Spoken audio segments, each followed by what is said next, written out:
ਸਤਿ ਸ਼੍ਰੀ ਅਕਾਲ। ਤੁਸੀਂ ਵੇਖ ਰਹੇ ਹੋ ਟੀਵੀ ਪੰਜਾਬ ਤੇ ਮੈਂ ਹਾਂ ਤੁਹਾਡੇ ਨਾਲ ਇੰਦਰਪ੍ਰੀਤ ਕੌਰ ਸੰਗੇੜਾ। ਵੀਕਲੀ ਬੁਲੇਟਿਨ ਵਿੱਚ ਤੁਹਾਡਾ ਸਵਾਗਤ ਹੈ, ਜਿੱਥੇ ਗੱਲਬਾਤ ਕਰਾਂਗੇ ਅਮਰੀਕਾ ਦੀਆਂ तमाम ਵੱਡੀਆਂ ਖਬਰਾਂ ਦੀ। ਸਭ ਤੋਂ ਪਹਿਲਾਂ ਨਜ਼ਰ ਮਾਰਦੇ ਹਾਂ ਹੈਡਲਾਈਨਸ ਤੇ। ਮੌਸਮ ਦੀ ਚੇਤਾਵਨੀ, ਉਡਾਨਾਂ ਰੱਦ, ਡਰਾਈਵਰਾਂ ਨੂੰ ਵੀ ਮਿਲੀ ਸਲਾਹ। ਕੈਨੇਡਾ ਵਿੱਚ ਠੰਡ ਨੇ ਕੀਤੇ ਬੁਰੇ ਹਾਲ, ਉਬਰ ਰਾਈਡ ਦੇ ਵਧੇ ਭਾਅ। ਮਹਿਕਪ੍ਰੀਤ ਸੇਠੀ ਲਈ ਸਰੀ ਵਿੱਚ ਕੈਂਡਲਲਾਈਟ ਵਿਜਲ ਪਾਰਕਿੰਗ ਪਲਾਟ ਦੇ ਵਿੱਚ ਹੋਇਆ ਸੀ ਕਤਲ। 7 ਮਹੀਨੇ ਪਹਿਲਾਂ ਕੈਨੇਡਾ ਆਏ ਪੰਜਾਬੀ ਦੀ ਮੌਤ, ਟਰਾਲੇ ਨਾਲ ਵਾਪਰਿਆ ਵੱਡਾ ਹਾਦਸਾ। ਬ੍ਰਿਟਿਸ਼ ਕੋਲੰਬੀਆ ਵਿੱਚ ਡਾਕਟਰਾਂ ਦੀ ਘਾਟ, ਸੂਬੇ ਨੂੰ ਕਰਨਾ ਪਿਆ ਨਿਯਮਾਂ ਵਿੱਚ ਬਦਲਾਵ। ਇਸ ਹਫ਼ਤੇ ਕੈਨੇਡਾ ਵਿੱਚ ਮੌਸਮ ਦੀ ਪਹਿਲੀ ਬਰਫ਼ਬਾਰੀ ਹੋਈ ਹੈ, ਜਿਸ ਕਾਰਨ ਲੋਕ ਕਾਫੀ ਪਰੇਸ਼ਾਨ ਦਿਖਾਈ ਦਿੱਤੇ। ਹਰ ਥਾਂ ਤੇ ਸਨੋ ਦਿਖਾਈ ਦੇ ਰਹੀ ਸੀ।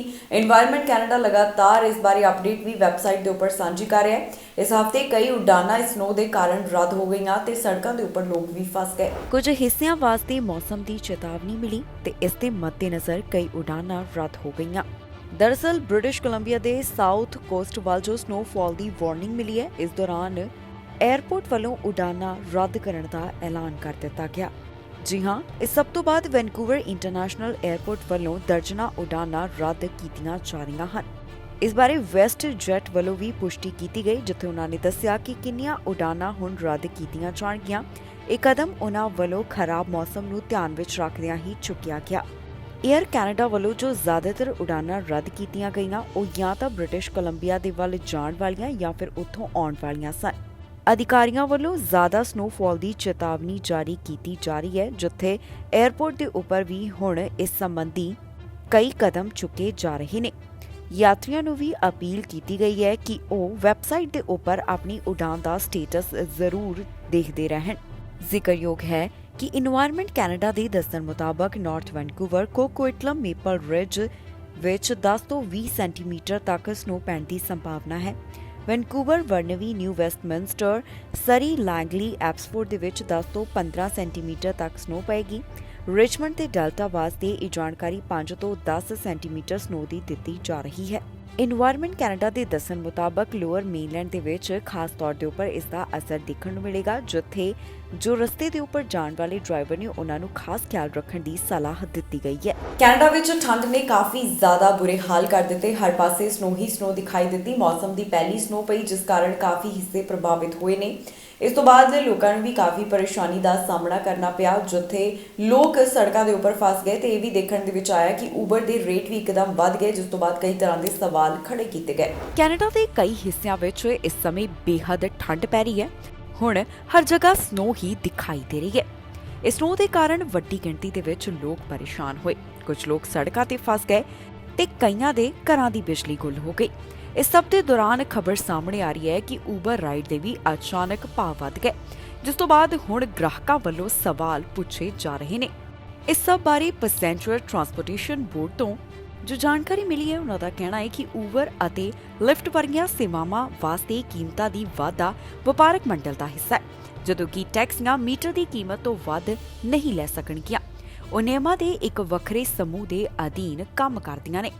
ਉਨ੍ਹਾਂ ਕਿਹਾ ਕਿ ਰਾਈਡ ਸ਼ੇਅਰਿੰਗ ਐਪਸ ਸਮੇਂ ਤੋਂ ਪਹਿਲਾਂ ਰਾਈਡ ਦੀ ਕੀਮਤ ਦਾ ਹਵਾਲਾ ਦਿੰਦੇ ਹਨ ਅਤੇ ਗ੍ਰਾਹਕ ਉਸ ਅਨੁਸਾਰ ਸੇਵਾ ਦੀ ਵਰਤੋਂ ਕਰਨ ਦਾ ਫੈਸਲਾ ਕਰਦੇ ਨੇ। ਇਸ ਤੋਂ ਇਲਾਵਾ ਉਨ੍ਹਾਂ ਕਿਹਾ ਕਿ ਗ੍ਰਾਹਕ ਰਾਈਡ ਨੂੰ ਸਵੀਕਾਰ ਕਰਨ ਤੋਂ ਪਹਿਲਾਂ ਇਹ ਫੈਸਲਾ ਕਰ ਸਕਦੇ ਨੇ ਕਿ ਕੀਮਤ ਸਹੀ ਹੈ ਜਾਂ ਫਿਰ ਨਹੀਂ। ਹੁਣ ਜਦੋਂ ਇਹ ਕੀਮਤਾਂ ਵਧੀਆਂ, ਇਸ ਤੋਂ ਬਾਅਦ ਕੁਝ ਗ੍ਰਾਹਕ ਵੀ ਆਪਣਾ ਪੱਖ ਰੱਖਦੇ ਹੋਏ ਦਿਖਾਈ ਦੇ ਰਹੇ ਨੇ। ਉਨ੍ਹਾਂ ਵੱਲੋਂ ਦੱਸਿਆ ਗਿਆ ਕਿ ਸ਼ੁਰੂਆਤ ਵਿੱਚ $86 ਕੀਮਤ ਦਿਖਾਈ ਜਾ ਰਹੀ ਸੀ, ਪਰ ਬਾਅਦ ਦੇ ਵਿੱਚ ਕੀਮਤਾਂ ਅੰਦਰ ਵਾਧੇ ਦੇ ਨਾਲ ਰਾਈਡ ਦੀ ਕੀਮਤ $196 ਹੋ ਗਈ। ਜ਼ਿਕਰਯੋਗ ਹੈ ਕਿ ਮੰਗਲਵਾਰ ਨੂੰ ਸੀਜ਼ਨ ਦੀ ਪਹਿਲੀ ਬਰਫ਼ਬਾਰੀ ਨਾਲ ਵੈਨਕੂਵਰ ਅਤੇ ਆਸ-ਪਾਸ ਦੇ ਇਲਾਕਿਆਂ ਦੇ ਲੋਕਾਂ ਨੂੰ ਭਾਰੀ ਪਰੇਸ਼ਾਨੀ ਦਾ ਸਾਹਮਣਾ ਕਰਨਾ ਪਿਆ। ਬ੍ਰਿਟਿਸ਼ ਕੋਲੰਬੀਆ ਦੇ ਲੋਅਰ ਮੇਨਲੈਂਡ ਦੇ ਵਿੱਚ ਹਜ਼ਾਰਾਂ ਯਾਤਰੀ ਆਪਣੇ ਕਾਰਾਂ ਦੇ ਵਿੱਚ ਘੰਟਿਆਂ ਤੱਕ ਟ੍ਰੈਫਿਕ ਅੰਦਰ ਫਸੇ ਰਹੇ। ਸਰੀ ਤੋਂ ਇੱਕ ਅਜਿਹਾ ਮਾਮਲਾ ਸਾਹਮਣੇ ਆਇਆ, ਜਿੱਥੇ ਮਹਿਕਪ੍ਰੀਤ ਸੇਠੀ ਨਾਮ ਦੇ ਪੰਜਾਬੀ ਮੂਲ ਦੇ ਨੌਜਵਾਨ ਦਾ ਕਤਲ ਕਰ ਦਿੱਤਾ ਗਿਆ। ਇਹ ਕਤਲ ਪਾਰਕਿੰਗ ਲਾਟ ਦੇ ਵਿੱਚ ਕੀਤਾ ਗਿਆ। ਇਸ ਹਫ਼ਤੇ ਮਹਿਕਪ੍ਰੀਤ ਸੇਠੀ ਵਾਸਤੇ ਕੈਂਡਲਲਾਈਟ ਵਿਜਲ ਕਰਵਾਇਆ ਗਿਆ, ਜਿੱਥੇ ਉਸਦੇ ਪਰਿਵਾਰਕ ਮੈਂਬਰ ਤੇ ਦੋਸਤ ਇਕੱਠੇ ਹੋਏ ਤੇ ਉਹਨਾਂ ਵੱਲੋਂ ਇਨਸਾਫ ਦੀ ਮੰਗ ਕੀਤੀ ਗਈ ਹੈ। ਕੈਨੇਡਾ ਵਿੱਚ ਜਿਸ ਪੰਜਾਬੀ ਮੂਲ ਦੇ ਲੜਕੇ ਦਾ ਕਤਲ ਹੋਇਆ, ਉਸ ਵਾਸਤੇ ਸਰੀ ਵਿੱਚ ਕੈਂਡਲਲਾਈਟ ਵਿਜਲ ਕਰਵਾਇਆ ਗਿਆ। ਦੱਸੀਏ ਕਿ ਬੀਤੇ ਹਫ਼ਤੇ ਸਕੂਲ ਦੇ ਪਾਰਕਿੰਗ ਲਾਟ ਦੇ ਵਿੱਚ ਮਹਿਕਪ੍ਰੀਤ ਸੇਠੀ ਦਾ ਕਤਲ ਕਰ ਦਿੱਤਾ ਗਿਆ। ਹੁਣ ਮਹਿਕਪ੍ਰੀਤ ਸੇਠੀ ਦੇ ਕਤਲ ਦੇ ਮਾਮਲੇ ਵਿੱਚ ਇਨਸਾਫ ਦੀ ਮੰਗ ਕੀਤੀ ਜਾ ਰਹੀ ਹੈ, ਜਿਸ ਵਾਸਤੇ ਸਰੀ ਵਿੱਚ ਕੈਂਡਲਲਾਈਟ ਵਿਜਲ ਦਾ ਆਯੋਜਨ ਕੀਤਾ ਗਿਆ। ਇਸ ਵਿਜਲ ਦੇ ਵਿੱਚ ਭਾਈਚਾਰੇ ਨਾਲ ਜੁੜੇ ਹੋਏ ਵੱਡੀ ਗਿਣਤੀ ਵਿੱਚ ਲੋਕਾਂ ਵੱਲੋਂ ਹਿੱਸਾ ਲਿਆ ਗਿਆ। ਦੱਸਣਯੋਗ ਹੈ ਕਿ ਮਹਿਕਪ੍ਰੀਤ ਸੇਠੀ ਦੀ ਉਮਰ 18 ਸਾਲ ਸੀ, ਜਿਸ ਦਾ ਬੀਤੇ ਹਫ਼ਤੇ ਚਾਕੂ ਮਾਰ ਕੇ ਪਾਰਕਿੰਗ ਲਾਟ ਵਿੱਚ ਕਤਲ ਕਰ ਦਿੱਤਾ ਗਿਆ। ਜੋ ਸਰੀ ਦੇ ਵਿੱਚ ਸੇਠੀ ਵਾਸਤੇ ਵਿਜਲ ਕਰਵਾਇਆ ਗਿਆ, ਉੱਥੇ ਸੇਠੀ ਦੇ ਦੋਸਤਾਂ ਤੇ ਪਰਿਵਾਰਕ ਮੈਂਬਰਾਂ ਵੱਲੋਂ ਆਪਣੀਆਂ ਯਾਦਾਂ ਸਾਂਝੀਆਂ ਕੀਤੀਆਂ ਗਈਆਂ। ਪਰਿਵਾਰਕ ਮੈਂਬਰਾਂ ਤੇ ਦੋਸਤਾਂ ਵੱਲੋਂ ਦੱਸਿਆ ਗਿਆ ਕਿ ਉਹਨਾਂ ਦਾ ਮਹਿਕਪ੍ਰੀਤ ਦੇ ਨਾਲ ਕਿੰਨਾ ਗੂੜਾ ਤੇ ਨੇੜਤਾ ਵਾਲਾ ਰਿਸ਼ਤਾ ਸੀ। ਦੱਸਣਯੋਗ ਹੈ ਕਿ ਮਾਮਲੇ ਸੰਬੰਧੀ ਕਾਰਵਾਈ ਕਰਦਿਆਂ RCMP ਵੱਲੋਂ ਇੱਕ ਵਿਅਕਤੀ ਨੂੰ ਗ੍ਰਿਫਤਾਰ ਕੀਤਾ ਗਿਆ। ਫਿਲਹਾਲ ਪੁਲਿਸ ਅਧਿਕਾਰੀਆਂ ਵੱਲੋਂ ਅਜੇ ਬਹੁਤੀ ਡਿਟੇਲ ਜਨਤਕ ਨਹੀਂ ਕੀਤੀ ਗਈ, ਪਰ RCMP ਦਾ ਕਹਿਣਾ ਹੈ ਕਿ ਹਮਲਾਵਰ ਤੇ ਪੀੜਤ ਇੱਕ ਦੂਸਰੇ ਨੂੰ ਜਾਣਦੇ ਸਨ। ਹੁਣ ਇਸ ਮਾਮਲੇ ਦੇ ਸੰਬੰਧ ਵਿੱਚ ਇੰਟੀਗ੍ਰੇਟਿਡ ਹੋਮਿਸਾਈਡ ਇਨਵੈਸਟੀਗੇਸ਼ਨ ਟੀਮ ਵੱਲੋਂ ਜਾਂਚ ਪੜਤਾਲ ਕੀਤੀ ਜਾ ਰਹੀ ਹੈ ਤੇ ਉਹਨਾਂ ਵੱਲੋਂ ਅਪੀਲ ਕੀਤੀ ਗਈ ਕਿ ਜੇਕਰ ਕਿਸੇ ਨੂੰ ਇਸ ਸੰਬੰਧੀ ਕੋਈ ਜਾਣਕਾਰੀ ਹੋਵੇ ਤਾਂ ਉਹਨਾਂ ਨਾਲ ਜ਼ਰੂਰ ਸੰਪਰਕ ਕਰਨ। ਪੰਜਾਬੀ ਮੂਲ ਦੇ ਇੱਕ ਨੌਜਵਾਨ ਦੇ ਨਾਲ ਕੈਨੇਡਾ ਵਿੱਚ ਹਾਦਸਾ ਵਾਪਰਿਆ। ਇਹ ਨੌਜਵਾਨ ਮਹਿਜ਼ 7 ਮਹੀਨੇ ਪਹਿਲਾਂ ਕੈਨੇਡਾ ਵਿੱਚ ਗਿਆ ਸੀ, ਜਿਸ ਦੇ ਟਰਾਲੇ ਨਾਲ ਇੱਕ ਹਾਦਸਾ ਵਾਪਰਿਆ ਤੇ ਉਸ ਦੀ ਮੌਤ ਹੋ ਗਈ। ਇਹ ਖਬਰ ਸਾਹਮਣੇ ਆਉਣ ਤੋਂ ਬਾਅਦ ਪੰਜਾਬੀ ਭਾਈਚਾਰੇ ਦੇ ਵਿੱਚ ਸੋਗ ਦੀ ਲਹਿਰ ਦੇਖਣ ਨੂੰ ਮਿਲੀ। ਕੈਨੇਡਾ ਤੋਂ ਪੰਜਾਬੀ ਭਾਈਚਾਰੇ ਦੇ ਲਈ ਮੰਦਭਾਗੀ ਖਬਰ ਸਾਹਮਣੇ ਆਈ ਹੈ, ਜਿੱਥੇ ਹਾਦਸੇ ਵਿੱਚ ਇੱਕ ਪੰਜਾਬੀ ਮੂਲ ਦੇ ਨੌਜਵਾਨ ਦੀ ਮੌਤ ਹੋ ਗਈ। ਇਹ ਨੌਜਵਾਨ 7 ਮਹੀਨੇ ਪਹਿਲਾਂ ਕੈਨੇਡਾ ਆਇਆ ਸੀ। ਇਹ ਖਬਰ ਟੋਰਾਂਟੋ ਦੇ ਨਾਲ ਜੁੜੀ ਹੋਈ ਹੈ, ਜਿੱਥੇ ਆਪਣੇ ਚੰਗੇ ਭਵਿੱਖ ਵਾਸਤੇ 7 ਮਹੀਨੇ ਪਹਿਲਾਂ ਪੰਜਾਬ ਤੋਂ ਨੌਜਵਾਨ ਕੈਨੇਡਾ ਵਿੱਚ ਆਇਆ। ਇੱਥੇ ਇਸ ਨੌਜਵਾਨ ਦੇ ਨਾਲ ਹਾਦਸਾ ਵਾਪਰਿਆ, ਜਿਸ ਦੌਰਾਨ 27 ਸਾਲਾ ਦਪਿੰਦਰ ਸਿੰਘ ਦੀ ਮੌਤ ਹੋ ਗਈ। ਪੁਲਿਸ ਅਧਿਕਾਰੀਆਂ ਦੇ ਦੱਸਣ ਮੁਤਾਬਕ ਦਪਿੰਦਰ ਦੇ ਟਰਾਲੇ ਨਾਲ ਹਾਦਸਾ ਵਾਪਰ ਗਿਆ, ਜਿੱਥੇ ਟਰਾਲਾ ਤਿਲਕ ਗਿਆ ਤੇ ਤਿਲਕਣ ਕਾਰਨ ਉਹ ਡਿਵਾਈਡਰ ਦੇ ਨਾਲ ਜਾ ਟਕਰਾਇਆ। ਹਾਦਸੇ ਵਿੱਚ ਦਪਿੰਦਰ ਦੀ ਜਾਨ ਚਲੀ ਗਈ। ਦੱਸ ਦੇਈਏ ਕਿ ਦਪਿੰਦਰ ਸਿਰਫ 7 ਮਹੀਨੇ ਪਹਿਲਾਂ ਕੈਨੇਡਾ ਦੀ PR ਲੈ ਕੇ ਆਇਆ। ਉਸ ਦੇ ਵਿਆਹ ਨੂੰ ਵੀ ਅਜੇ ਕੁਝ ਹੀ ਮਹੀਨੇ ਹੋਏ ਸਨ। ਇਸ ਤੋਂ ਇਲਾਵਾ ਦਵਿੰਦਰ ਮਾਂ-ਬਾਪ ਦਾ ਇਕਲੌਤਾ ਪੁੱਤ ਦੱਸਿਆ ਜਾ ਰਿਹਾ ਹੈ। ਹੁਣ ਭਾਰਤ ਦੇ ਵਿੱਚ ਬੈਠੇ ਦਪਿੰਦਰ ਦੇ ਮਾਂ-ਬਾਪ ਅਪੀਲ ਕਰ ਰਹੇ ਨੇ ਕਿ ਉਹਨਾਂ ਦੇ ਪੁੱਤਰ ਦੀ ਮ੍ਰਿਤਕ ਦੇ ਭਾਰਤ ਭੇਜੀ ਜਾਵੇ। ਬ੍ਰਿਟਿਸ਼ ਕੋਲੰਬੀਆ ਸੂਬੇ ਵਿੱਚ ਡਾਕਟਰਾਂ ਦੀ ਭਾਰੀ ਕਮੀ ਹੈ, ਜਿਸ ਤੋਂ ਬਾਅਦ ਸੂਬਾ ਸਰਕਾਰ ਕਈ ਤਰ੍ਹਾਂ ਦੇ ਉਪਰਾਲੇ ਕਰਦੀ ਹੋਈ ਦਿਖਾਈ ਦੇ ਰਹੀ ਹੈ। ਬ੍ਰਿਟਿਸ਼ ਕੋਲੰਬੀਆ ਦੇ ਨਵੇਂ ਪ੍ਰੀਮੀਅਰ ਵੱਲੋਂ ਦੱਸਿਆ ਗਿਆ ਕਿ ਉਹਨਾਂ ਵੱਲੋਂ ਇਹ ਜੋ ਡਾਕਟਰਾਂ ਦੀ ਕਮੀ ਹੈ ਉਸ ਨੂੰ ਕਿਵੇਂ ਹੁਣ ਸੁਧਾਰਿਆ ਜਾਵੇਗਾ, ਇਸ ਵਾਸਤੇ ਨਿਯਮਾਂ ਦੇ ਵਿੱਚ ਬਦਲਾਵ ਕਰ ਦਿੱਤਾ ਗਿਆ। ਜਿਹੜੇ ਡਾਕਟਰ ਦੂਸਰੇ ਦੇਸ਼ਾਂ ਤੋਂ ਸਿੱਖਿਆ ਲੈ ਕੇ ਆਉਣਗੇ, ਉਹਨਾਂ ਨੂੰ ਲਾਇਸੈਂਸ ਦੀ ਪ੍ਰੋਸੈਸਿੰਗ ਦੇ ਵਿੱਚ ਛੋਟ ਦੇਣ ਦਾ ਐਲਾਨ ਕਰ ਦਿੱਤਾ ਗਿਆ। ਹੁਣ ਪ੍ਰੋਵਿੰਸ ਦੇ ਵਿੱਚ ਜੋ ਡਾਕਟਰਾਂ ਦੀ ਘਾਟ ਹੈ ਉਸ ਨੂੰ ਧਿਆਨ ਵਿੱਚ ਰੱਖਦਿਆਂ ਹੀ ਇੱਕ ਸੂਬੇ ਵੱਲੋਂ ਅਜਿਹਾ ਕਦਮ ਚੁੱਕਿਆ ਗਿਆ। ਇਹ ਖਬਰ ਬ੍ਰਿਟਿਸ਼ ਕੋਲੰਬੀਆ ਪ੍ਰੋਵਿੰਸ ਦੇ ਨਾਲ ਜੁੜੀ ਹੋਈ ਹੈ, ਜਿੱਥੇ ਪ੍ਰੋਵਿੰਸ ਵਿੱਚ ਡਾਕਟਰਾਂ ਦੀ ਘਾਟ ਅਤੇ ਐਮਰਜੈਂਸੀ ਵਿਭਾਗ ਵਿੱਚ ਜੋ ਦਬਾਅ ਵੱਧ ਰਿਹਾ ਹੈ, ਉਸ ਦੇ ਚੱਲਦਿਆਂ ਪ੍ਰੋਵਿੰਸ ਵੱਲੋਂ ਨਿਯਮਾਂ ਦੇ ਵਿੱਚ ਬਦਲਾਵ ਕਰਨ ਦਾ ਐਲਾਨ ਕਰ ਦਿੱਤਾ ਗਿਆ। ਪ੍ਰੋਵਿੰਸ ਦੇ ਪ੍ਰੀਮੀਅਰ ਡੇਵਿਡ ਈਬੀ ਵੱਲੋਂ ਇਸ ਬਾਰੇ ਡਿਟੇਲ ਸਾਂਝੀ ਕੀਤੀ ਗਈ, ਜਿੱਥੇ ਉਹਨਾਂ ਨੇ ਦੱਸਿਆ ਕਿ ਪ੍ਰੈਕਟਿਸ ਰੈਡੀ ਅਸੈਸਮੈਂਟ ਪ੍ਰੋਗਰਾਮ ਦੇ ਵਿੱਚ ਸੀਟਾਂ ਦੀ ਗਿਣਤੀ ਨੂੰ 3 ਗੁਣਾ ਕੀਤਾ ਜਾ ਰਿਹਾ ਹੈ। ਪ੍ਰੋਵਿੰਸ ਦਾ ਮੌਜੂਦਾ 32 ਸੀਟਾਂ ਨੂੰ ਵਧਾ ਕੇ ਸਾਲ 2024 ਤੱਕ 96 ਕਰਨ ਦਾ ਟਾਰਗੇਟ ਹੈ। ਇਹ ਪ੍ਰੋਗਰਾਮ ਹੋਰਨਾਂ ਦੇਸ਼ਾਂ ਤੋਂ ਪੜ੍ਹੇ ਫੈਮਿਲੀ ਡਾਕਟਰਾਂ ਨੂੰ ਬ੍ਰਿਟਿਸ਼ ਕੋਲੰਬੀਆ ਵਿੱਚ ਲਾਇਸੈਂਸ ਲੈਣ ਦੀ ਇਜਾਜ਼ਤ ਦਿੰਦਾ ਹੈ। ਇਸ ਪ੍ਰੋਗਰਾਮ ਤਹਿਤ ਉਹਨਾਂ ਦੀ ਪਲੇਸਮੈਂਟ ਘੱਟੋ-ਘੱਟ 3 ਸਾਲਾਂ ਦੇ ਵਿੱਚ ਬ੍ਰਿਟਿਸ਼ ਕੋਲੰਬੀਆ ਦੇ ਪੇਂਡੂ ਇਲਾਕਿਆਂ ਵਿੱਚ ਹੁੰਦੀ ਹੈ। ਡੇਵਿਡ ਨੇ ਕਿਹਾ ਕਿ ਸਿਹਤ ਪ੍ਰਣਾਲੀ ਤੇ ਦਬਾਅ ਵਧਾਇਆ ਹੈ ਤੇ ਬਹੁਤ ਸਾਰੇ ਸੂਬਾ ਨਿਵਾਸੀ ਫੈਮਿਲੀ ਡਾਕਟਰ ਲੱਭਣ ਦੇ ਵਿੱਚ ਦਿੱਕਤ ਮਹਿਸੂਸ ਕਰ ਰਹੇ ਨੇ। ਪ੍ਰੀਮੀਅਰ ਨੇ ਕਿਹਾ ਕਿ ਬਹੁਤ ਸਾਰੇ ਲੋਕ ਯੂਨੀਵਰਸਲ ਪਬਲਿਕ ਹੈਲਥ ਕੇਅਰ ਦੀ ਬਜਾਏ ਅਜਿਹਾ ਸਿਸਟਮ ਬਣਾਉਣ ਦੀ ਵਕਾਲਤ ਕਰ ਰਹੇ ਨੇ, ਜਿਸ ਵਿੱਚ ਪੈਸੇ ਵਾਲੇ ਵਿਅਕਤੀਆਂ ਦੀ ਸਿਹਤ ਸਹੂਲਤਾਂ ਤੱਕ ਵਧੇਰੇ ਪਹੁੰਚ ਹੋਵੇ। ਪਰ ਪ੍ਰੀਮੀਅਰ ਨੇ ਜਨਤਕ ਸਿਹਤ ਪ੍ਰਣਾਲੀ ਨੂੰ ਕੈਨੇਡਾ ਦੀਆਂ ਸਭ ਤੋਂ ਵੱਡੀਆਂ ਪ੍ਰਾਪਤੀਆਂ ਵਿੱਚੋਂ ਇੱਕ ਦੱਸਿਆ।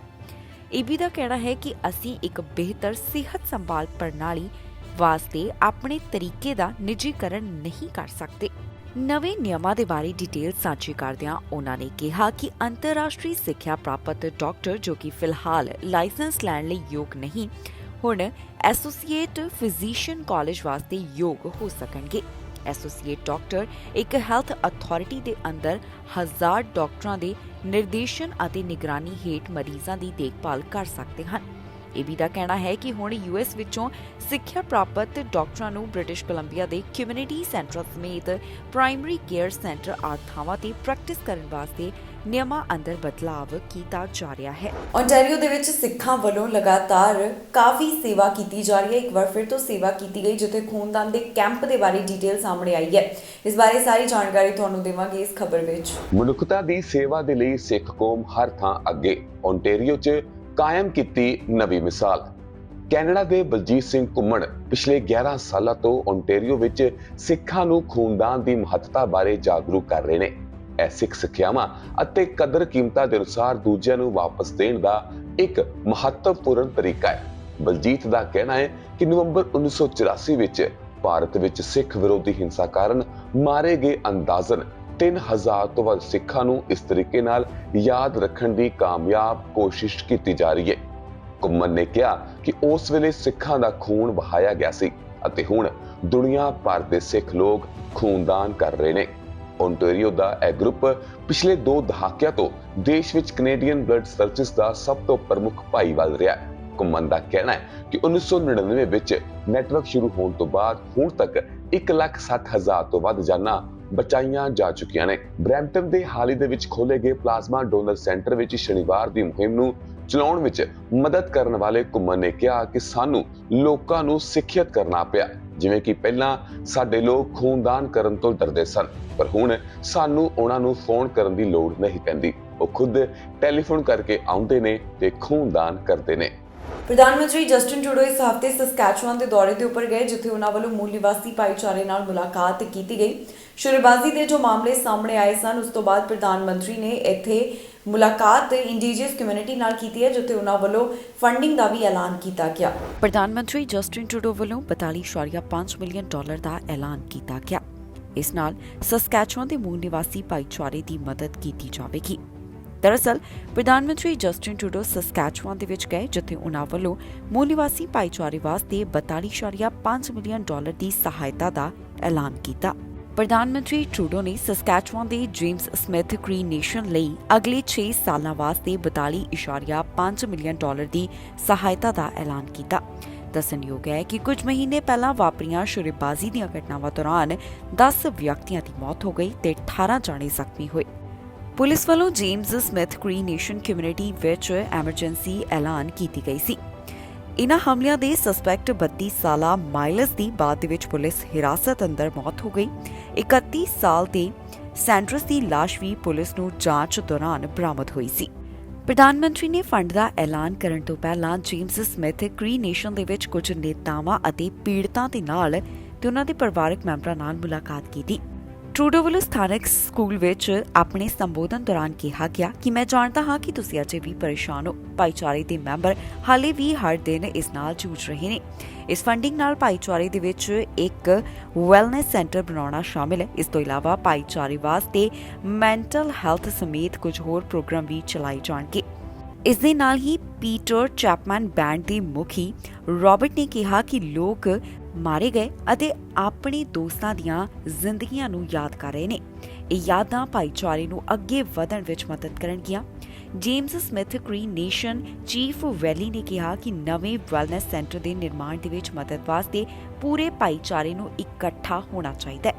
ਇਸ ਤੋਂ ਇਲਾਵਾ ਸਰਕਾਰ ਵੱਲੋਂ ਭਾਈਚਾਰੇ ਵਾਸਤੇ ਹੋਰਨਾਂ ਪ੍ਰੋਜੈਕਟ ਵਾਸਤੇ $20 ਮਿਲੀਅਨ ਦੀ ਫੰਡਿੰਗ ਦਿੱਤੀ ਜਾ ਰਹੀ ਹੈ। ਟਰੂਡੋ ਦਾ ਕਹਿਣਾ ਹੈ ਕਿ ਰਿਹਾਇਸ਼ੀ ਸਕੂਲਾਂ ਦੇ ਵਿੱਚ ਇੰਡੀਜੀਅਸ ਲੋਕਾਂ ਨੂੰ ਦੱਸਿਆ ਗਿਆ ਕਿ ਉਹਨਾਂ ਦੀ ਪਹਿਚਾਣ, ਸੱਭਿਆਚਾਰ ਅਤੇ ਭਾਸ਼ਾ ਦੀ ਕੋਈ ਕੀਮਤ ਨਹੀਂ ਹੈ। ਨਸ਼ੇ ਸੰਬੰਧੀ ਪੰਜਾਬੀ ਖਿਲਾਫ ਕਾਰਵਾਈ ਕੀਤੀ ਗਈ। ਇਸ ਹਫ਼ਤੇ ਕੈਨੇਡਾ ਤੋਂ ਇੱਕ ਅਜਿਹਾ ਮਾਮਲਾ ਸਾਹਮਣੇ ਆਇਆ ਜਿੱਥੇ ਪੰਜਾਬੀ ਵੱਲੋਂ ਨਸ਼ਾ ਲੈ ਕੇ ਜਾਣ ਦੀ ਕੋਸ਼ਿਸ਼ ਕੀਤੀ ਜਾ ਰਹੀ ਸੀ। ਬਾਰਡਰ ਅਧਿਕਾਰੀਆਂ ਨੇ ਕਾਰਵਾਈ ਕੀਤੀ ਤੇ ਇਸ ਪੰਜਾਬੀ ਨੂੰ ਹਿਰਾਸਤ ਦੇ ਵਿੱਚ ਲਿਆ, ਜਿਸ ਦੀ ਪਹਿਚਾਣ ਵੀ ਜਨਤਕ ਕੀਤੀ ਗਈ। ਨਸ਼ੇ ਦੇ ਮਾਮਲੇ ਵਿੱਚ ਇੱਕ ਪੰਜਾਬੀ ਖਿਲਾਫ ਕਾਰਵਾਈ ਕੀਤੀ ਗਈ ਹੈ। ਇਹ ਪੰਜਾਬੀ ਕਮਰਸ਼ੀਅਲ ਵਹੀਕਲ ਦੇ ਵਿੱਚ ਕੋਕੇਨ ਲੈ ਕੇ ਜਾ ਰਿਹਾ ਸੀ। ਕੋਕੇਨ ਬਰਾਮਦ ਹੋਈ ਤੇ ਕੈਲਗਰੀ ਵਾਸੀ ਨੂੰ ਚਾਰਜ ਕੀਤਾ ਗਿਆ। ਜੀ ਹਾਂ, ਕੈਨੇਡੀਅਨ ਬਾਰਡਰ ਸਰਵਿਸਿਜ਼ ਏਜੰਸੀ ਅਤੇ ਇਨਫੋਰਸਮੈਂਟ ਅਧਿਕਾਰੀਆਂ ਵੱਲੋਂ ਨਸ਼ੇ ਖਿਲਾਫ ਵੱਡੀ ਕਾਰਵਾਈ ਕੀਤੀ ਗਈ ਹੈ। ਦੱਸਿਆ ਜਾ ਰਿਹਾ ਹੈ ਕਿ 21 ਨਵੰਬਰ ਨੂੰ ਕਾਟਸ ਬਾਰਡਰ ਕ੍ਰਾਸਿੰਗ ਤੋਂ ਇੱਕ ਵਪਾਰਕ ਟਰਾਂਸਪੋਰਟ ਵਹੀਕਲ ਦੀ ਜਾਂਚ ਕੀਤੀ ਗਈ। ਇਸ ਜਾਂਚ ਤੋਂ ਬਾਅਦ 53 ਕਿਲੋਗ੍ਰਾਮ ਕੋਕੇਨ ਬਰਾਮਦ ਕੀਤੀ ਗਈ ਹੈ। ਬਾਰਡਰ ਇਨਫੋਰਸਮੈਂਟ ਟੀਮ ਨੇ ਇਸ ਮਾਮਲੇ ਦੇ ਵਿੱਚ ਕੈਲਗਰੀ ਦੇ ਇੱਕ ਨੌਜਵਾਨ ਖਿਲਾਫ ਕਾਰਵਾਈ ਕੀਤੀ। ਇਸ ਨੌਜਵਾਨ ਦੀ ਉਮਰ 25 ਸਾਲ ਤੇ ਨਾਮ ਜਗਰੂਪ ਸਿੰਘ ਦੱਸਿਆ ਗਿਆ। ਜਗਰੂਪ ਸਿੰਘ ਅਮਰੀਕਾ ਤੋਂ ਕੈਨੇਡਾ ਵਿੱਚ ਕੋਕੇਨ ਦੀ ਤਸਕਰੀ ਕਰਨ ਦੀ ਕੋਸ਼ਿਸ਼ ਕਰ ਰਿਹਾ ਸੀ, ਜਿਸ ਉੱਪਰ ਇਸ ਸੰਬੰਧੀ ਦੋਸ਼ ਲਗਾਇਆ ਗਿਆ। ਹੁਣ ਜੋ ਨਸ਼ਾ ਜਗਰੂਪ ਸਿੰਘ ਕੋਲੋਂ ਬਰਾਮਦ ਕੀਤਾ ਗਿਆ, ਉਸ ਦੀ ਕੀਮਤ 5.3 ਮਿਲੀਅਨ ਡਾਲਰ ਦੱਸੀ ਜਾ ਰਹੀ ਹੈ। ਇੱਥੇ ਦੱਸਣਯੋਗ ਹੈ ਕਿ ਕੈਲਗਰੀ ਨਾਲ ਸੰਬੰਧਿਤ ਗੁਰਕੀਰਤ ਸਿੰਘ ਦੇ ਉੱਪਰ ਵੀ ਪਿਛਲੇ ਦਿਨੀ ਇਸ ਤਰ੍ਹਾਂ ਦੇ ਦੋਸ਼ ਲਗਾਏ ਗਏ ਸਨ ਤੇ ਹੁਣ ਤਾਜ਼ਾ ਮਾਮਲਾ ਜੋ ਸਾਹਮਣੇ ਆਇਆ, ਉੱਥੇ ਕੈਲਗਰੀ ਵਾਸੀ ਨੂੰ ਨਸ਼ੇ ਖਿਲਾਫ ਚਾਰਜ ਕੀਤਾ ਗਿਆ। ਸਾਬਕਾ ਪ੍ਰੀਮੀਅਰ ਜੇਸਨ ਕੇਨੀ ਵੱਲੋਂ ਅਸਤੀਫੇ ਦਾ ਐਲਾਨ ਕੀਤਾ ਗਿਆ। ਉਹ ਆਪਣੀ ਐਮਐਲਏ ਦੀ ਸੀਟ ਛੱਡਣ ਜਾ ਰਹੇ ਨੇ। ਦੱਸ ਦਈਏ ਕਿ ਕੇਨੀ ਵੱਲੋਂ ਇਸ ਦਾ ਕਾਰਨ ਵੀ ਸਪਸ਼ਟ ਕੀਤਾ ਗਿਆ ਕਿ ਆਖਿਰਕਾਰ ਕਿਉਂ ਉਹ ਆਪਣਾ ਅਹੁਦਾ ਛੱਡਣ ਜਾ ਰਹੇ ਹਨ। ਐਲਬਰਟਾ ਦੇ ਸਾਬਕਾ ਪ੍ਰੀਮੀਅਰ ਜੇਸਨ ਕੇਨੀ ਵੱਲੋਂ ਅਸਤੀਫੇ ਦਾ ਐਲਾਨ ਕਰ ਦਿੱਤਾ ਗਿਆ, ਜਿਨ੍ਹਾਂ ਵੱਲੋਂ ਐਮਐਲਏ ਦੀ ਸੀਟ ਛੱਡੀ ਜਾ ਰਹੀ ਹੈ। ਜੀ ਹਾਂ, ਐਲਬਰਟਾ ਦੇ ਸਾਬਕਾ ਪ੍ਰੀਮੀਅਰ ਜੇਸਨ ਕੇਨੀ ਵੱਲੋਂ ਕੈਲਗਰੀ ਲੋਹਿਟ ਸੀਟ ਤੋਂ ਅਸਤੀਫਾ ਦੇ ਦਿੱਤਾ ਗਿਆ। ਕੇਨੀ ਵੱਲੋਂ ਟਵਿੱਟਰ ਦੇ ਉੱਪਰ ਇਸ ਬਾਰੇ ਪੋਸਟ ਸਾਂਝੀ ਕੀਤੀ ਗਈ, ਜਿੱਥੇ ਉਹਨਾਂ ਲਿਖਿਆ ਕਿ ਇੱਕ ਵੱਖਰੀ ਸਰਕਾਰ ਸਥਾਪਿਤ ਹੋ ਚੁੱਕੀ ਹੈ ਤੇ ਅਗਲੀ ਚੋਣ ਕੁਝ ਮਹੀਨਿਆਂ ਦੇ ਵਿੱਚ ਹੋਵੇਗੀ। ਕੇਨੀ ਦਾ ਕਹਿਣਾ ਸੀ ਕਿ ਇਸ ਵਾਸਤੇ ਕਾਫੀ ਸੋਚ ਵਿਚਾਰ ਅਤੇ ਵਿਚਾਰ ਵਟਾਂਦਰਾ ਕੀਤਾ ਗਿਆ, ਜਿਸ ਤੋਂ ਬਾਅਦ ਉਹ ਇਸ ਸਿੱਟੇ ਦੇ ਉੱਪਰ ਪਹੁੰਚੇ ਨੇ ਕਿ ਉਹਨਾਂ ਵਾਸਤੇ ਐਮਐਲਏ ਵਜੋਂ ਅਹੁਦਾ ਛੱਡਣਾ ਸਹੀ ਕਦਮ ਹੈ। ਕੇਨੀ ਦਾ ਕਹਿਣਾ ਹੈ ਕਿ ਉਹਨਾਂ ਨੂੰ ਅਜਿਹੀ ਸਰਕਾਰ ਦੀ ਅਗਵਾਈ ਕਰਨ ਦੀ ਮਾਣ ਹੈ ਜਿਸ ਨੇ ਆਪਣੇ ਜ਼ਿਆਦਾਤਰ ਚੋਣ ਵਾਅਦੇ ਪੂਰੇ ਕੀਤੇ। ਸਾਬਕਾ ਪ੍ਰੀਮੀਅਰ ਨੇ ਕਿਹਾ ਕਿ 25 ਸਾਲਾਂ ਦੇ ਰਾਜਸੀ ਸਫ਼ਰ ਤੋਂ ਬਾਅਦ ਅਹੁਦੇ ਤੋਂ ਹਟਣ ਦਾ ਸਹੀ ਸਮਾਂ ਹੈ। ਕੇਨੀ ਇਸ ਸੰਬੰਧੀ ਸਪੀਕਰ ਨੂੰ ਵੀ ਪੱਤਰ ਲਿਖ ਚੁੱਕੇ ਨੇ। ਕੇਨੀ ਸਾਲ 2019 ਤੋਂ ਸਾਲ 2022 ਤੱਕ ਐਲਬਰਟਾ ਦੇ ਪ੍ਰੀਮੀਅਰ ਰਹੇ। ਮਈ ਮਹੀਨੇ ਦੌਰਾਨ ਹੋਈ ਲੀਡਰਸ਼ਿਪ ਸਮੀਖਿਆ ਦੌਰਾਨ 51.4% ਵੋਟਾਂ ਨਾਲ ਜਿੱਤਣ ਤੋਂ ਬਾਅਦ ਉਹਨਾਂ ਨੇ ਪ੍ਰੀਮੀਅਰ ਦੇ ਅਹੁਦੇ ਤੋਂ ਅਸਤੀਫਾ ਦੇਣ ਦਾ ਐਲਾਨ ਕਰ ਦਿੱਤਾ। ਅਕਤੂਬਰ ਮਹੀਨੇ ਦੌਰਾਨ ਪਾਰਟੀ ਨੇ ਡੈਨੀਅਲ ਸਮਿਥ ਨੂੰ ਪ੍ਰੀਮੀਅਰ ਚੁਣ ਲਿਆ। Kenney Alberta Progressive Conservative Party ਦੇ ਆਖਰੀ ਨੇਤਾ ਸਨ। ਐਲਬਰਟਾ ਪ੍ਰੋਗਰੈਸਿਵ ਕੰਜ਼ਰਵੇਟਿਵ ਪਾਰਟੀ ਨੇ ਵਾਈਲਡ ਰੋਜ਼ ਪਾਰਟੀ ਦੇ ਨਾਲ ਗੱਠਜੋੜ ਕਰ ਲਿਆ, ਜਿਸ ਤੋਂ ਬਾਅਦ United Conservative Party of Alberta ਦਾ ਗਠਨ ਕੀਤਾ ਗਿਆ। ਕੇਨੀ ਨੇ ਯੂਸੀਪੀ ਦੀ ਅਗਵਾਈ ਵੀ ਕੀਤੀ। ਦੱਸਦੀਏ ਕਿ ਕੇਨੀ ਨੇ ਅਸਤੀਫਾ ਉਸ ਦਿਨ ਦਿੱਤਾ ਜਿਸ ਦਿਨ ਪ੍ਰੀਮੀਅਰ ਡੈਨੀਅਲ ਸਮਿਥ ਦੀ ਸਰਕਾਰ ਨੇ ਐਲਬਰਟਾ ਦਾ ਇੱਕ ਐਕਟ ਲਿਆਂਦਾ ਹੈ। ਸਿਆਸੀ ਐਕਸਪਰਟਸ ਮੁਤਾਬਕ ਕੇਨੀ ਦਾ ਇਹ ਫੈਸਲਾ ਨਵੇਂ ਪ੍ਰੀਮੀਅਰ ਦੇ ਸਿਆਸੀ ਫੈਸਲਿਆਂ ਤੇ ਨਾਰਾਜ਼ਗੀ ਜ਼ਾਹਰ ਕਰਦਾ ਪ੍ਰਤੀਤ ਹੋ ਰਿਹਾ ਹੈ। ਮਾਊਂਟ ਰਾਇਲ ਯੂਨੀਵਰਸਿਟੀ ਦੇ ਪੋਲੀਟੀਕਲ ਸਾਇੰਸਜ਼ ਲੋਰੀ ਵਿਲੀਅਮਸ ਨੇ ਕਿਹਾ ਕਿ ਕੇਨੀ ਕਿਸੇ ਵੀ ਸਮੇਂ ਅਸਤੀਫਾ ਦੇ ਸਕਦੇ ਨੇ, ਪਰ ਉਹਨਾਂ ਨੇ ਇਸ ਐਕਟ ਦੀ ਤੁਰੰਤ ਬਾਅਦ ਅਸਤੀਫਾ ਦੇ ਦਿੱਤਾ। ਮੈਨੂੰ ਨਹੀਂ ਲੱਗਦਾ ਕਿ ਇਹ ਇੱਕ ਕੋਈ ਕੋਇਨਸੀਡੈਂਸ ਹੈ। ਭਾਰਤ ਦਾ ਵੀਜ਼ਾ ਹਾਸਲ ਕਰਨ ਸੰਬੰਧੀ ਇਮੀਗ੍ਰੇਸ਼ਨ ਮੰਤਰੀ ਸ਼ੌਨ ਫਰੇਜ਼ਰ ਦਾ ਇੱਕ ਵੱਡਾ ਬਿਆਨ ਸਾਹਮਣੇ ਆਇਆ। ਇਮੀਗ੍ਰੇਸ਼ਨ ਮੰਤਰੀ ਕਹਿੰਦੇ ਨੇ ਕਿ ਭਾਰਤ ਤੇ ਪਾਕਿਸਤਾਨ ਦੇ ਵੀਜ਼ਾ ਸੈਂਟਰਾਂ ਵਿੱਚ ਅਰਜ਼ੀਆਂ ਦੀ ਪ੍ਰੋਸੈਸਿੰਗ ਹੁਣ ਜਲਦ ਤੇਜ਼ ਹੋਣ ਜਾ ਰਹੀ ਹੈ। ਜੀ ਹਾਂ, ਕੈਨੇਡਾ ਦੇ ਇਮੀਗ੍ਰੇਸ਼ਨ ਮੰਤਰੀ ਸ਼ੌਨ ਫਰੇਜ਼ਰ ਨੇ ਇੱਕ ਟਵੀਟ ਕੀਤਾ, ਜਿਸ ਵਿੱਚ ਉਹਨਾਂ ਨੇ ਜਾਣਕਾਰੀ ਸਾਂਝੀ ਕੀਤੀ ਕਿ ਭਾਰਤ ਤੇ ਪਾਕਿਸਤਾਨ ਦੇ ਵੀਜ਼ਾ ਕੇਂਦਰਾਂ ਵਿੱਚ ਅਰਜ਼ੀਆਂ ਦੀ ਪ੍ਰੋਸੈਸਿੰਗ ਹੁਣ ਤੇਜ਼ ਹੋਵੇਗੀ, ਜਿਸ ਵਾਸਤੇ ਕਈ ਕਦਮ ਚੁੱਕੇ ਜਾ ਰਹੇ ਹਨ। ਕੈਨੇਡਾ ਸਰਕਾਰ ਵੱਲੋਂ ਇੰਡੋ ਪੈਸੀਫਿਕ ਰਣਨੀਤੀ ਕਰਦਿਆਂ ਆਉਂਦੇ 5 ਸਾਲਾਂ ਦੌਰਾਨ 74.6 ਮਿਲੀਅਨ ਡਾਲਰ ਖਰਚ ਕਰਨ ਦੀ ਗੱਲ ਕਹੀ ਗਈ ਹੈ। ਮੰਤਰਾਲੇ ਵੱਲੋਂ ਇਸ ਦੀ ਡਿਟੇਲ ਪ੍ਰੈਸ ਰਿਲੀਜ਼ ਦੇ ਵਿੱਚ ਸਾਂਝੀ ਕੀਤੀ ਗਈ, ਜਿੱਥੇ ਉਹਨਾਂ ਵੱਲੋਂ ਦੱਸਿਆ ਗਿਆ ਕਿ ਕਿਵੇਂ ਪ੍ਰੋਸੈਸਿੰਗ ਨੂੰ ਤੇਜ਼ ਕਰਨ ਵਾਸਤੇ ਕਦਮ ਚੁੱਕੇ ਜਾ ਰਹੇ ਨੇ। ਦੱਸ ਦਈਏ ਕਿ ਸਾਲ 2021 ਦੀ ਸੈਂਸਸ ਮੁਤਾਬਕ ਕੈਨੇਡਾ ਵਿੱਚ 8.3 ਮਿਲੀਅਨ ਲੋਕ ਇਮੀਗ੍ਰੈਂਟਸ ਨੇ, ਜਿਸ ਦਾ ਮਤਲਬ ਹੈ ਕਿ ਕੁੱਲ ਆਬਾਦੀ ਦਾ 23% ਹਿੱਸਾ ਇਮੀਗ੍ਰੈਂਟਸ ਦਾ ਬਣਦਾ ਹੈ। ਇਸ ਤੋਂ ਪਹਿਲਾਂ 1921 ਵਿੱਚ 22.3% ਇਮੀਗ੍ਰੈਂਟਸ ਆਬਾਦੀ ਰਿਕਾਰਡ ਕੀਤੀ ਗਈ। ਅੰਕੜਿਆਂ ਮੁਤਾਬਕ ਕੈਨੇਡਾ ਵਿੱਚ ਆਉਣ ਵਾਲੇ ਇਮੀਗ੍ਰੈਂਟਸ ਦੀ ਵਗਿਣਤੀ ਇੰਡੋ ਪੈਸੀਫਿਕ ਖੇਤਰ ਤੋਂ ਹੈ।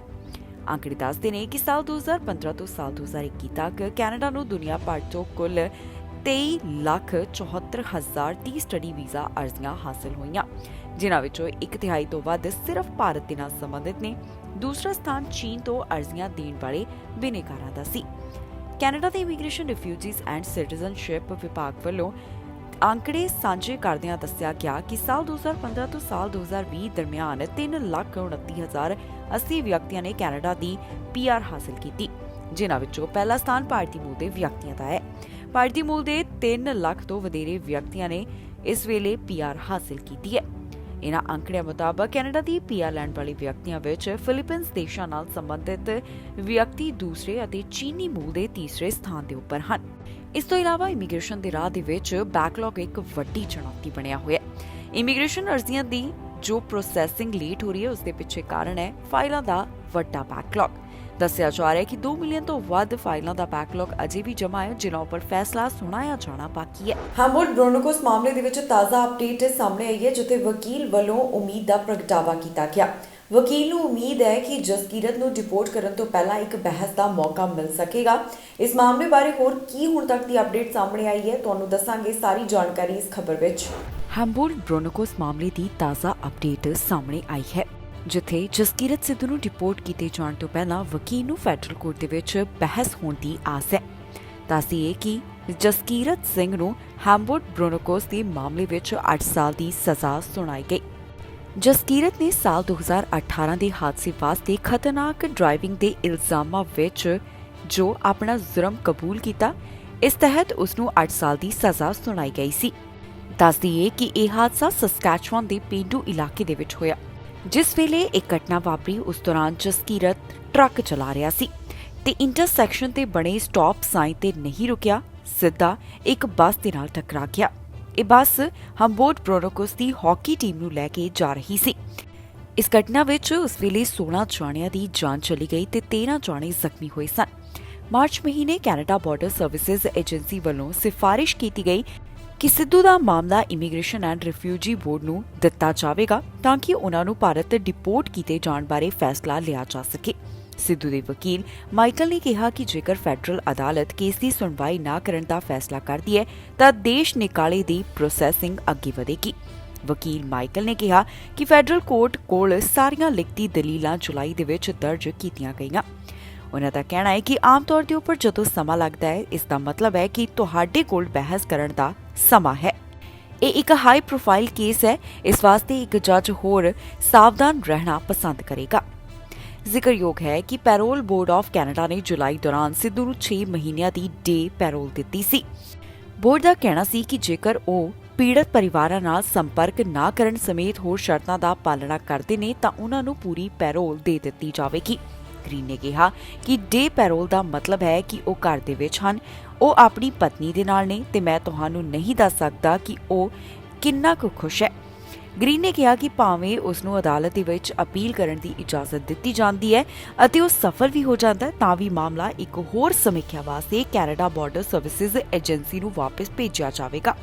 ਵਕੀਲ ਦੇ ਦੱਸਣ ਮੁਤਾਬਕ ਕਈ ਵਾਰ ਜੱਜ ਆਪਣੇ ਫੈਸਲੇ ਦੇ ਵਿੱਚ ਟਿੱਪਣੀਆਂ ਕਰਦੇ ਨੇ ਜੋ ਕਿ ਅਧਿਕਾਰੀਆਂ ਨੂੰ ਕੁਝ ਸੇਧ ਦਿੰਦੀਆਂ ਨੇ। ਸਿੱਧੂ ਨੂੰ ਕੈਨੇਡਾ ਵਿੱਚ ਰੱਖਣ ਲਈ ਮਦਦ ਵਾਸਤੇ ਚਲਾਏ ਗਏ ਫੰਡਰੇਜ਼ਰ ਵਿੱਚ $42,000 ਤੋਂ ਵੱਧ ਇਕੱਠਾ ਹੋ ਚੁੱਕਿਆ ਹੈ। ਜਸਕੀਰਤ ਸਿੱਧੂ ਦੀ ਪਤਨੀ ਤਨਵੀਰ ਮਾਨ, ਜੋ ਕਿ ਕੈਨੇਡੀਅਨ ਨਾਗਰਿਕ ਹੈ, ਉਹਨਾਂ ਵੱਲੋਂ ਕਿਹਾ ਗਿਆ ਕਿ ਉਸਦੇ ਪਤੀ ਨੇ ਭਿਆਨਕ ਗਲਤੀ ਕੀਤੀ ਹੈ। ਤਨਵੀਰ ਮਾਨ ਨੇ ਕਿਹਾ ਕਿ ਮੈਂ ਉਮੀਦ ਕਰਦੀ ਹਾਂ ਕਿ ਅਜਿਹੇ ਲੋਕ ਹਨ ਜੋ ਮੰਨਦੇ ਨੇ ਕਿ ਜਸਕੀਰਤ ਨੂੰ ਡਿਪੋਰਟ ਨਹੀਂ ਕੀਤਾ ਜਾਣਾ ਚਾਹੀਦਾ ਤੇ ਉਸ ਨੂੰ ਕੈਨੇਡਾ ਵਿੱਚ ਰੱਖਣ ਲਈ ਮੇਰੀ ਲੜਾਈ ਵਿੱਚ ਯੋਗਦਾਨ ਪਾਉਣ ਵਾਸਤੇ ਉਹ ਤਿਆਰ ਰਹਿਣ। ਕੈਨੇਡਾ ਵਿੱਚ ਇਮੀਗ੍ਰੈਂਟਸ ਨਾਲ ਇਨਸਾਫ ਨਹੀਂ ਹੋ ਰਿਹਾ। ਇਸ ਬਾਰੇ ਸਟੈਟਿਸਟਿਕਸ ਕੈਨੇਡਾ ਦੇ ਅੰਕੜਿਆਂ ਤੋਂ ਖੁਲਾਸਾ ਹੋਇਆ, ਜਿੱਥੇ ਪਤਾ ਚੱਲਿਆ ਕਿ ਇਮੀਗ੍ਰੈਂਟਸ ਨੂੰ ਕਿਹੜੀਆਂ ਚੀਜ਼ਾਂ ਦਾ ਸਾਹਮਣਾ ਕਰਨਾ ਪੈ ਰਿਹਾ ਤੇ ਉਹਨਾਂ ਨਾਲ ਇਨਸਾਫ ਕਿਸ ਤਰ੍ਹਾਂ ਨਹੀਂ ਹੋ ਪਾ ਰਿਹਾ। ਇਮੀਗ੍ਰੈਂਟਸ ਨੂੰ ਲੈ ਕੇ ਸਟੈਟਿਸਟਿਕਸ ਕੈਨੇਡਾ ਵੱਲੋਂ ਇੱਕ ਤਾਜ਼ਾ ਰਿਪੋਰਟ ਪੇਸ਼ ਕੀਤੀ ਗਈ, ਜਿਸ ਦੇ ਵਿੱਚ ਪਤਾ ਚੱਲਿਆ ਹੈ ਕਿ ਕੈਨੇਡਾ ਉੱਚ ਸਿੱਖਿਆ ਪ੍ਰਾਪਤ ਇਮੀਗ੍ਰੈਂਟਸ ਨਾਲ ਇਨਸਾਫ ਨਹੀਂ ਕਰ ਪਾ ਰਿਹਾ। ਜੀ ਹਾਂ, ਸਟੈਟਿਸਟਿਕਸ ਕੈਨੇਡਾ ਦੇ ਅੰਕੜਿਆਂ ਮੁਤਾਬਕ G7 ਦੇਸ਼ਾਂ ਵਿੱਚੋਂ ਕੈਨੇਡਾ ਪਹਿਲੇ ਸਥਾਨ ਤੇ ਹੈ, ਜਿੱਥੇ ਕੰਮਕਾਜੀ ਉਮਰ ਦੇ ਸਭ ਤੋਂ ਵੱਧ ਲੋਕ ਅਜਿਹੇ ਹਨ ਜਿਨ੍ਹਾਂ ਕੋਲ ਕਾਲਜ ਜਾਂ ਫਿਰ ਯੂਨੀਵਰਸਿਟੀ ਦੀ ਡਿਗਰੀ ਹੈ। ਅੰਕੜਿਆਂ ਮੁਤਾਬਕ ਇਹ ਗਿਣਤੀ 57.5% ਦੀ ਹੈ। ਇਸ ਰਿਪੋਰਟ ਦਾ ਭਾਵ ਹੈ ਕਿ ਇਮੀਗ੍ਰੈਂਟਸ ਦੀ ਪੜ੍ਹਾਈ ਸਦਕਾ ਕੈਨੇਡਾ ਨੂੰ G7 ਦੇਸ਼ਾਂ ਵਿੱਚ ਇਹ ਸਥਾਨ ਹਾਸਿਲ ਹੋਇਆ ਹੈ। ਸਟੈਟਿਸਟਿਕਸ ਕੈਨੇਡਾ ਮੁਤਾਬਕ ਕੈਨੇਡਾ ਇਮੀਗ੍ਰੈਂਟ ਦੀਆਂ ਯੋਜਨਾਵਾਂ ਨੂੰ ਪਹਿਚਾਨਣ ਦੇ ਵਿੱਚ ਅਸਫਲ ਰਿਹਾ। ਸਾਲ 2021 ਦੇ ਸੈਂਸਸ ਮੁਤਾਬਕ ਕੈਨੇਡਾ ਅੰਦਰ 8.3 ਮਿਲੀਅਨ ਲੋਕ ਇਮੀਗ੍ਰੈਂਟਸ ਨੇ, ਜਿਸ ਦਾ ਮਤਲਬ ਹੈ ਕਿ ਕੁੱਲ ਆਬਾਦੀ ਦਾ 23% ਇਮੀਗ੍ਰੈਂਟਸ ਦਾ ਹਿੱਸਾ ਬਣਦਾ ਹੈ। ਇਸ ਤੋਂ ਪਹਿਲਾਂ ਸਾਲ 1921 ਵਿੱਚ 22.3% ਇਮੀਗ੍ਰੈਂਟ ਆਬਾਦੀ ਰਿਕਾਰਡ ਹੋਈ ਸੀ। ਏਜੰਸੀ ਮੁਤਾਬਕ ਕੈਨੇਡਾ ਵਿੱਚ ਕੰਮਕਾਜੀ ਉਮਰ ਦੀ ਲਗਭਗ 60% ਨਵੇਂ ਇਮੀਗ੍ਰੈਂਟਸ ਕੋਲ ਘੱਟੋ-ਘੱਟ ਬੈਚਲਰ ਡਿਗਰੀ ਹੈ। 25% ਦੇ ਕਰੀਬ ਵਿਦੇਸ਼ੀ ਸਿਖਲਾਈ ਪ੍ਰਾਪਤ ਇਮੀਗ੍ਰੈਂਟਸ ਆਪਣੀ ਮੌਜੂਦਾ ਨੌਕਰੀਆਂ ਵਾਸਤੇ ਲੋੜੀਂਦਾ ਸਿੱਖਿਆ ਤੋਂ ਵੱਧ ਸੁਰੱਖਿਅਤ ਨੇ। ਅੰਕੜਿਆਂ ਮੁਤਾਬਕ ਵਿਦੇਸ਼ ਤੋਂ ਸਿਖਲਾਈ ਪ੍ਰਾਪਤ ਨਰਸਾਂ ਵਿੱਚੋਂ ਸਿਰਫ 36.5% ਅਤੇ ਡਾਕਟਰਾਂ ਵਿੱਚੋਂ ਸਿਰਫ 41.1% ਲੋਕ ਆਪਣੇ ਖੇਤਰ ਵਿੱਚ ਕੰਮ ਕਰ ਰਹੇ ਨੇ। ਇਸ ਸਭ ਬਾਰੇ ਐਕਸਪਰਟਸ ਦਾ ਕਹਿਣਾ ਹੈ ਕਿ ਇਸ ਵੇਲੇ ਬਿਹਤਰ ਕੰਮ ਕਰਨ ਦੀ ਜ਼ਰੂਰਤ ਹੈ। ਟੋਰਾਂਟੋ ਦੇ ਯੂਨੀਵਰਸਿਟੀ ਹੈਲਥ ਨੈਟਵਰਕ ਦੇ ਵਿੱਚ ਖੋਜਕਾਰ ਵੱਲੋਂ ਦੱਸਿਆ ਗਿਆ ਕਿ ਸਟੈਟਸਕੈਨ ਦੇ ਅੰਕੜਿਆਂ ਵਿੱਚ ਉੱਚ ਸਿੱਖਿਆ ਪ੍ਰਾਪਤ ਕਰਮਚਾਰੀਆਂ ਦਾ ਰੁਝਾਨ ਸਾਹਮਣੇ ਆਉਣਾ ਪੂਰੇ ਦੇਸ਼ ਵਾਸਤੇ ਇੱਕ ਚੰਗੀ ਖਬਰ ਹੈ। ਓਨਟਾਰੀਓ ਦੀ ਵੈਸਟਰਨ ਯੂਨੀਵਰਸਿਟੀ ਵਿੱਚ ਐਜੂਕੇਸ਼ਨ ਪਾਲਿਸੀ ਅਤੇ ਗਲੋਬਲ ਡਿਵੈਲਪਮੈਂਟ ਦੀ ਐਸੋਸੀਏਟ ਨੇ ਕਿਹਾ ਕਿ ਕੈਨੇਡਾ ਵਿੱਚ ਵਧੇਰੇ ਸਿੱਖਿਅਤ ਇਮੀਗ੍ਰੈਂਟਸ ਦੀ ਆਬਾਦੀ ਇਮੀਗ੍ਰੇਸ਼ਨ ਨੀਤੀ ਦੇ ਉੱਪਰ ਆਧਾਰ ਹੈ। ਉਨ੍ਹਾਂ ਦਾ ਕਹਿਣਾ ਹੈ ਕਿ ਇਮੀਗ੍ਰੇਸ਼ਨ ਨੀਤੀ ਵਧੇਰੇ ਸਿੱਖਿਅਤ ਲੋਕਾਂ ਦੇ ਪੱਖ ਵਿੱਚ ਹੈ। ਇਸ ਤੋਂ ਇਲਾਵਾ ਉਹ ਕਹਿੰਦੇ ਨੇ ਕਿ ਉਹ ਡਾਕਟਰ ਅਤੇ ਸਹਾਇਕ ਨੌਕਰੀਆਂ ਵਾਸਤੇ ਅਰਜ਼ੀ ਦੇ ਰਹੇ ਹਨ।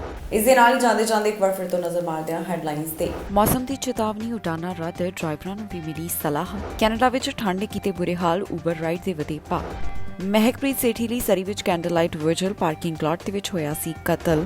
7 ਮਹੀਨੇ ਪਹਿਲਾਂ ਕੈਨੇਡਾ ਆਏ ਪੰਜਾਬੀ ਦੀ ਮੌਤ, ਟਰਾਲੇ ਨਾਲ ਵਾਪਰਿਆ ਵੱਡਾ ਹਾਦਸਾ। ਬ੍ਰਿਟਿਸ਼ ਕੋਲੰਬੀਆ ਵਿੱਚ ਡਾਕਟਰਾਂ ਦੀ ਘਾਟ, ਸੂਬੇ ਨੂੰ ਕਰਨਾ ਪਿਆ ਨਿਯਮਾਂ ਵਿੱਚ ਬਦਲਾਅ। ਖਬਰਾਂ ਦੇ ਇਸ ਬੁਲੇਟਿਨ ਵਿੱਚ ਇੰਨਾ ਹੀ। ਫਿਲਹਾਲ ਮੈਨੂੰ ਇੰਦਰਪ੍ਰੀਤ ਕੌਰ ਸੰਗੇੜਾ ਨੂੰ ਦਿਓ ਇਜਾਜ਼ਤ ਤੇ ਤੁਸੀਂ ਵੇਖਦੇ ਰਹੋ ਟੀਵੀ ਪੰਜਾਬ।